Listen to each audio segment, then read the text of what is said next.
What's up, guys? Welcome back to Newswave. Big news over the weekend, as we did have a port drop online out of nowhere, is the culmination of a decompilation project, and it has people very excited because we are seeing, I think, one of the better Legend of Zelda games go to all different platforms with a bunch of enhancements, and in fact, you can check it out right now, but we'll go over that here today. Also, we are going to be talking about what can only be described as a head-scratching leak, as a game coming up here pretty soon in the next few days for Microsoft, massive release, just happens to leak out online, and there's a lot of questions as to exactly how this happened. And we also have Sony sharing their recent financial results for this past fiscal year, where they talk about the PlayStation 5, next generation, and yes, AI, go figure, but we'll go over all of that and more. Guys, if you enjoy these videos, make sure you hit that like button, helps out a ton. And if you're new here to the Spawn Wave channel, make sure you subscribe down below. And we're gonna start today with the Switch 2 in Japan. As we know, here in a few weeks, we will be seeing the price of that, of the Switch 2 go up, and it's actually going to be more expensive than the PlayStation 5 alongside of it with that Japan-only model. But like we can see right now, this is over on Twitter X from Dr. Toto, saying quickly after Nintendo said Switch 2 prices would raise from 50k to 60k yen in Japan in 2 weeks, local retail chain Bic Camera started limiting sales at current prices to buyers paying with a Bic branded credit card only. So at this point, yes, it's going to be a mad rush over the next couple of weeks to try to get a Switch 2 before that price increase kicks in. This isn't really new though. We saw something similar happen with Sony and the PlayStation 5. That was only like, a few days notice, and we saw sales spike heavily, especially for the PS5 Pro. That was actually the big one, because that jumped all the way up to $900. But that's in Japan, where the Switch 2 has already been in demand pretty consistently. Yeah, we're going to see, and we'll keep an eye out on this for the next few releases of the Famitsu sales charts to see how much of a jump happens. I assume it's just going to be whatever stock they have, yeah, that's all going to be selling. So really, we'll see how much exactly they had in stock. Also, it looks like we should be getting some news on that Tactics RPG Star Wars game, which we can see. Now, this is over on Bespin Bulletin. Says the Star Wars Zero company has been age rated, signaling a release date is near. And this was in multiple different regions that it was being rated, Australia being one that was pointed out. But the fact that we're seeing age ratings pop up across the board in different regions, yeah, you figure would signal, I'd say, at least a release date getting shared here soon. We've also seen ratings happen, and then we have to wait months and months, even sometimes up to a year or more for a release date or it to even appear. This, though, I think is something that might fall in the similar situation of, we'd like to get this out before Grand Theft Auto 6 drops. Here's the thing though, Star Wars Galactic Racer, another Star Wars game, just obviously different from what this is trying to be with that tactics-based RPG setting. That is coming out though, Galactic Racer, October 6th. So even though it's not the same kind of game, it's still Star Wars related. So you're thinking of crossover with marketing and maybe some confusion there. You want to separate a bit. So I almost wonder if this is something we're going to hear about soon, as the developer account on social media with May the 4th that passed said, "Happy May the 4th. We'll be seeing you soon." I almost wonder if this is something they're going to try to get out before October, as in like a quick, here's the game, here's the release date, coming in maybe September, and we'll see you in a few months. So we'll just keep an eye out, because this seems like something that should be getting some news here pretty soon. Speaking of games getting some news pretty soon, Dragon Quest. I know it's exciting when that pops up, because Dragon Quest 12 has been out there for what feels like a lifetime now. It's definitely been years, and maybe we're gonna see something materialize by the end of this month. We can see, this is over on Komatsu. They say a Dragon Quest live stream is planned for the series' 40th anniversary on May 27th. Series creator Yuji Ori said on the latest episode of their broadcast that live stream is just gone now. So make of that what you will. I don't know if that's typical, where they just kind of take the live streams down afterwards. But still, they just says, hey, we're doing a live stream on May 27th, and I think we'll be able to make an announcement about the next game. So the next game clearly would be Dragon Quest 12. However, remember, there was like that rating that went up for Dragon Quest 11 for the Switch 2. I don't know if they're doing something crazy like a remake for Dragon Quest 11. I don't think it really needs it. I think they could just do a patch or an enhancement of some kind, and they're good there. Dragon Quest 12 is what I want to hear about. It's supposed to be a more mature tone to it, so let's at least get to the point where they can show more than a logo for Dragon Quest 12. I mean, look, Dragon Quest 11 is awesome, and more people should be playing it based on a poll that I put out, which we'll take a look at later on in the show. And guys, with some of the quick news out of the way, let's get into the bigger stuff. Let's start right away with The Legend of Zelda Twilight Princess. With the decompilation project having completed, we were kind of hanging out waiting for some ports, as there were some that were being talked about, but this one just kind of popped up like out of nowhere over the weekend. I saw it show up on social media feeds, I mean, like almost right away, minutes when it released, and I took a look at it and said, yep, I'm gonna have to try this one out because it looks pretty impressive. It's not just a port to, say, Windows. They ported this thing all over the place. All right, so we can see their website here. Now, this is called Dusk. All right, it's become a legend again. It brings a classic adventure to PC and mobile platforms with a variety of fixes and improvements. So I was looking to see what platforms they got this on, because I was thinking, oh, maybe they have it on, let's say, Windows, and then also Linux. Is Linux getting more and more popular as we go along? They have it on Windows, Mac OS. That also includes, by the way, Apple Silicon. So it's not just like, oh, it's Intel based because we also put it on Windows. No, it's just like across the board there for Mac OS, Linux, and iOS, and Android. So you can load this on your tablet. You can load this on your iPhone. That is very, very impressive. I'm seeing people already loaded up, of course, on things like the Steam Deck, and it seems to be running pretty well, actually. So it of course, is going to be dependent on your hardware. But I will say, based on some of the enhancements that they have, you can make this game look pretty impressive, since it will also work with, there's a texture pack going around right now that you can drop in there along with, yes, the ISO. So here's the thing, all right? Real quick before we go over the enhancements. The way that they are avoiding the target, we'll say, put over them by Nintendo, they don't have you download any kind of copywritten assets. Like, so really when you download this, it's 30 to 40 megabytes. You might be like, wow, that's not a lot. That's because you need the ISO. You need the copy of the game. Now, I already know people, of course, will Google it, will find it, and everything. The idea is you have the disc, you rip the contents of your GameCube disc, and then you drop that into the main folder, and it pulls all the assets from it. That's like the obviously the scenario they're envisioning in a perfect world, but people, of course, they can source the ISO themselves. It's the internet. You know, what are you going to do? Now, for this, once you get the ISO and you drop it in, it will indeed boot up to what is a pretty good launcher. And I was playing around with the resolutions. I have an ultra-wide monitor, and it filled it completely. So it looks very, very impressive when you do that. And then on top of it, you can, yes, like blow past 30 FPS, and it looks super smooth in motion. But even beyond that, there's an entire page here that I'll link for Gaming Reinvented, where they just list out everything that was in the menu. So when I was going in here, I was kind of expecting to be pretty limited. There is a lot. There's even like full cheats menu. They're talking about achievements in there. So there's gyro aim. They mentioned the console accuracy, so all glitches and speedrun tech function as expected. There's bloom presets. You can play around with the shadow resolution, a free camera mode like in the Wii U version. They said mirror mode like on Wii, if you want to, I guess, change the world from left to right. That was the thing of the GameCube version. You had a left-hand link. In the Wii version, you had the right-hand links, so they play around with the world exactly and how it was, in this case, mirrored. They do have Steam Deck support, of course, Android, iOS support, custom model support, quality of life features, so you can do fast climbing, hold B to skip text, which is a big deal, especially in the beginning. You can fast transform, instant tears of light, sun songs, change time, no rupee, putbacks, the cheats. It's craziness. Like, there's so much stuff to this that it's actually kind of shocking that it just, I mean, I wasn't necessarily following along with it closely, but I was at least keeping tabs on it. This just kind of felt like it showed up out of nowhere. So, I mean, I recommend checking it out. It's awesome. And again, Twilight Princess, I feel like is one of the top tier Zelda games. That's just me. And I also think that, yes, the GameCube version is better than the Wii version. The Wii version's cool. At the time, the motion controls, it was kind of cool, sure. But the GameCube version, I think, is the true version of the game. So I'm glad that's the one they're using here. And again, it's cleaned up nicely. The texture packs, it looks awesome. Ultra-wide monitor as well, holds up there. So hey, check it out. I'll have at least the website linked down below.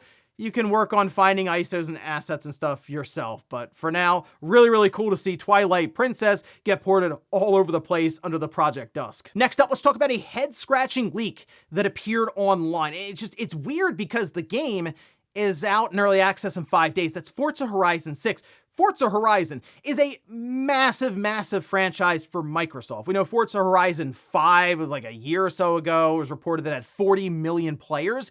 And then we hear about how on the PlayStation 5, it was moving units rapidly. More than 5 million copies sold there. So I would say, looking around, yeah, it's Microsoft's strongest franchise at this point, which is funny because it's a spin-off technically of Forza Motorsport.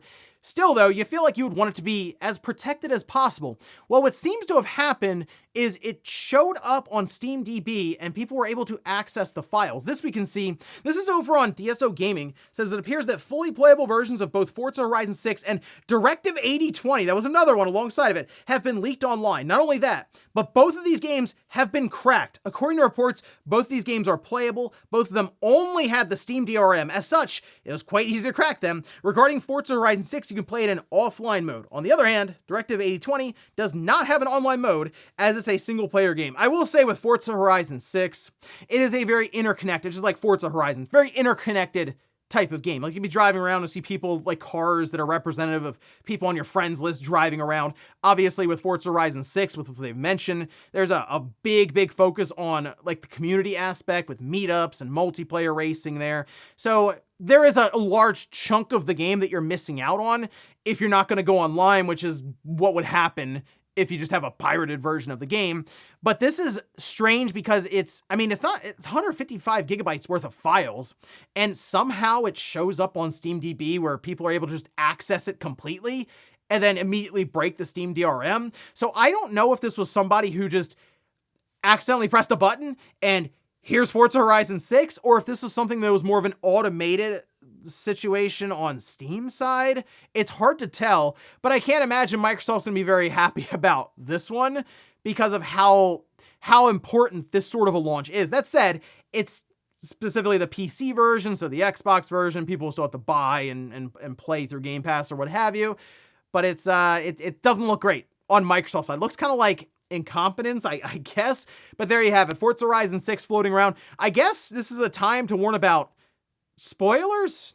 I don't know. It's a car game. I mean, I guess different cars that you unlock or different, I will say different scenes in Forza Horizon are pretty cool, like the opening or even just different things that you may find in the world. So sure, there's that. This is your warning for spoilers. People are actually playing Forza Horizon 6. Clips are floating around. So if you don't want to be spoiled, try to avoid it. Next up, let's talk about Sony and their recent financial report. Now, this was put out there right at the end of last week, of course, after Newswave and stuff was happening. So I wanted to double back here and go over some of the things they shared, which does include really an overview of where they are with the PlayStation 5, next generation, and yes, AI, which we'll get to here soon. But first, though, let's take a look at some of Sony's financials. And that does start with the PlayStation 5 lifetime. PS5 sales are now sitting around 93.7 million.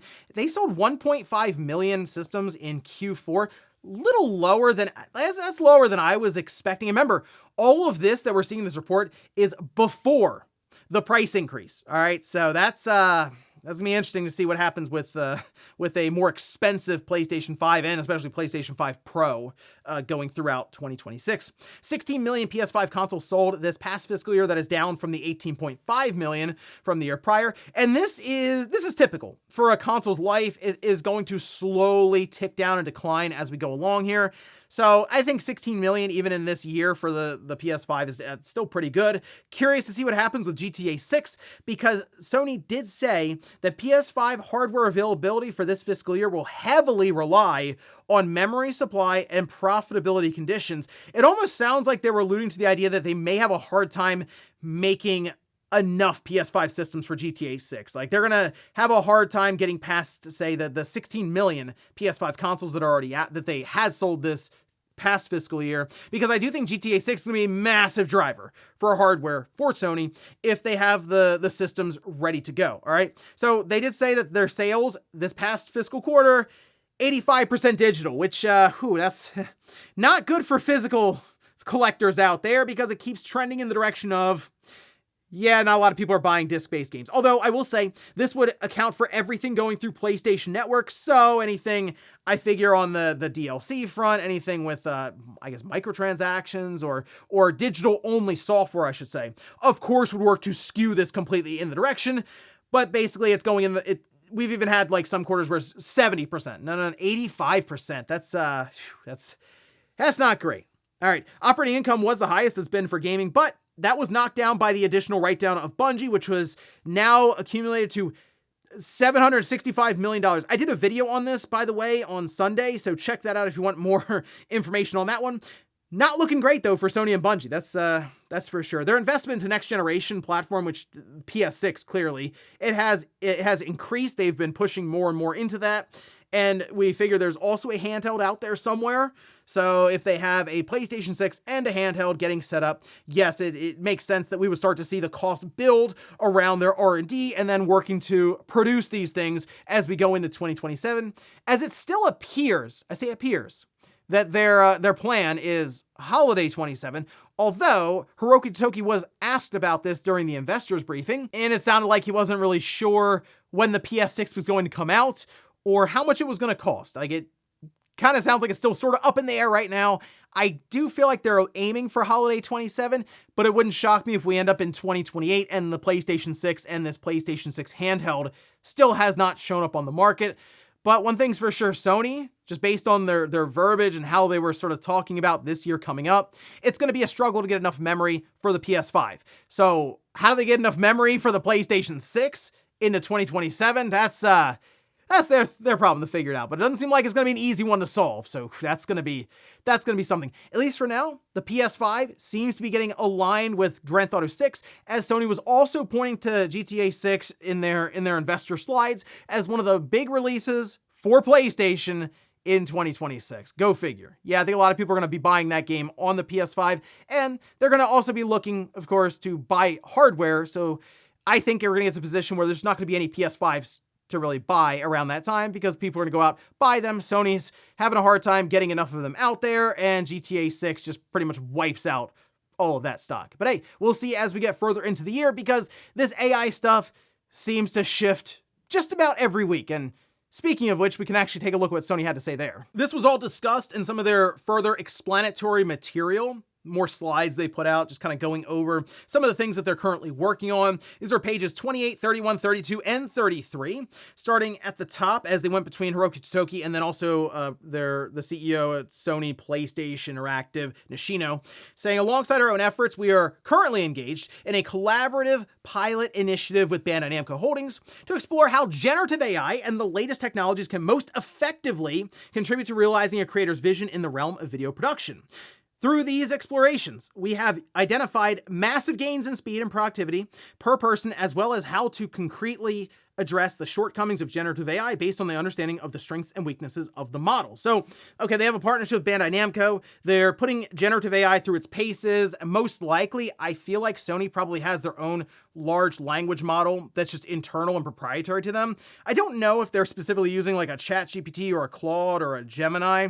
I feel like the big thing with these companies, they're going to design their own large language models they keep internal, security reasons, data collection, that sort of thing, right? They say within our studios, game developers are automating repetitive workflows, improving software engineering productivity, and accelerating areas like quality assurance, 3D modeling, and animation through new AI-powered tools. For example, our teams created a tool we call Mockingbird that quickly animates 3D facial models based on performance captures. Importantly, we are not replacing human performers, but rather optimizing how we process the data from these live captures. They go on to say with Mockingbird, animation work that would have taken hours can now be completed in a fraction of a second. We've already seen teams at Naughty Dog, San Diego Studios, and others adopt the tool, including in released titles like Horizon Zero Dawn Remaster. There you go.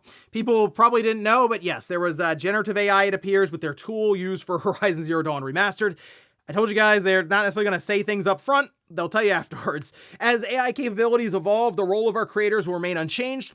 The vision, the design, and the emotional impact of our games will always come from the talent of our studios and performers. AI is meant to augment their capabilities, not replace them. And that was kind of the last thing of almost them saying, hey guys, we're not cutting our workforce because of AI. We are empowering our workforce because of AI. That last inspirational line at the end of them basically telling you how they're working AI into a lot of their development process. And look, that's just kind of the way it is right now with the open competitive market. You have some companies using it, others not using it. How do you think investors are going to look at you when it comes to just trying to be on the cutting edge and get every advantage possible to make more money? So yeah, a lot of these for-profit companies are going to be looking more and more into generative AI in this arms race of AI at this point. And yeah, it's going to find its way into development across the board.